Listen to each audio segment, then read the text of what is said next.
Oh, great people. This is Wilson Motoa from Grace Impact Center, Juja. I'm speaking about desisting from sacrificing on the high places or at the high places. I remember a certain lady many years ago. She would go to Karura to pray and fast, then come back.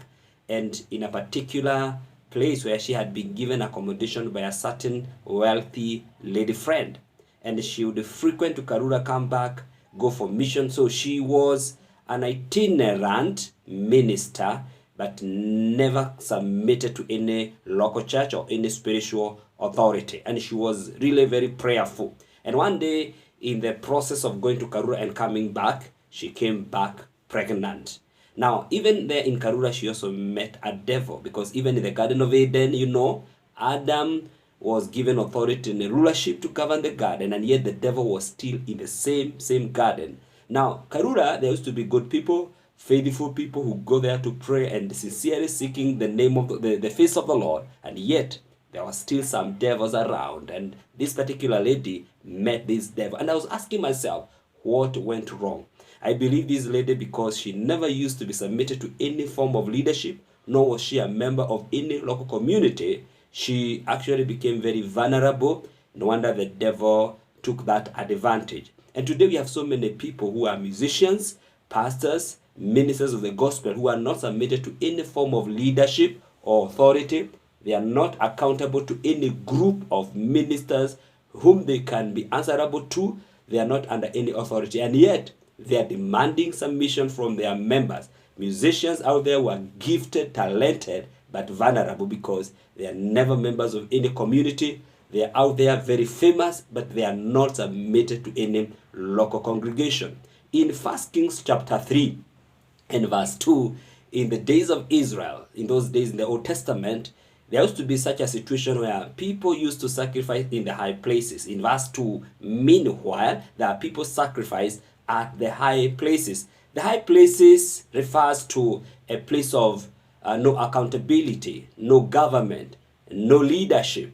There is a place of arbitrary worship activity, of ministry operation, and is a place where there is no government, no leadership, where ministry is done in a haphazard manner, no structured, in an amorphous style of leadership. It is a place of one-man guitar style of leadership, no accountability. So this is the high places, because there was no house built for the name of the Lord until those days. The reason why these people were sacrificing in the high places, there was no house built for the name of the Lord, because in the days of ignorance, God overlooked. In the days of ignorance, God overlooked, but now he commands that everybody must obey.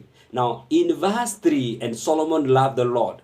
Note that Solomon loved the Lord, walking in the statutes of his father David, except that he sacrificed and burnt incense at the high places. But there came a time after he had built the house of the Lord, he was now required to offer his sacrifices in that place that God had actually assigned. And you remember, God appeared to him after he had built the temple, and there were greater manifestations. And now, after the building of the temple of Solomon, people are not supposed to sacrifice on the high places. It became an abomination. Whoever sacrificed in the high places, that act was referred to as an abomination, and the children of Israel were required to identify and establish a context in which they were to worship and offer sacrifices unto the Lord. Deuteronomy chapter 12 and from verse 5, but you shall seek the place where the Lord your God chooses. It is the Lord your God who chooses the place where you're supposed to offer sacrifices. It is not your choice. Out of all your tribes, there has to be in the place where your tribes are. The tribes are people who have the same culture, values, belief system, spiritual characteristic, and there to put his name, to put his name for his dwelling place, and there you shall go. So the place was clearly prescribed, and there you shall take your burnt offerings, your sacrifices, your tithes, the heave offerings of your hand, your vowed offerings, your free will offerings, and the firstborn of your herds and the flocks. So there was that prescribed place where these people are supposed to offer their sacrifices and burnt offerings, the places where they were supposed to worship God, but not in the high places, because the high places were arbitral places where there was no government, places of no accountability. It was just places where people did whatever they liked. You just look for a space, put your altar there, offer your sacrifice, and go away. But in the Temple of Solomon, there was government.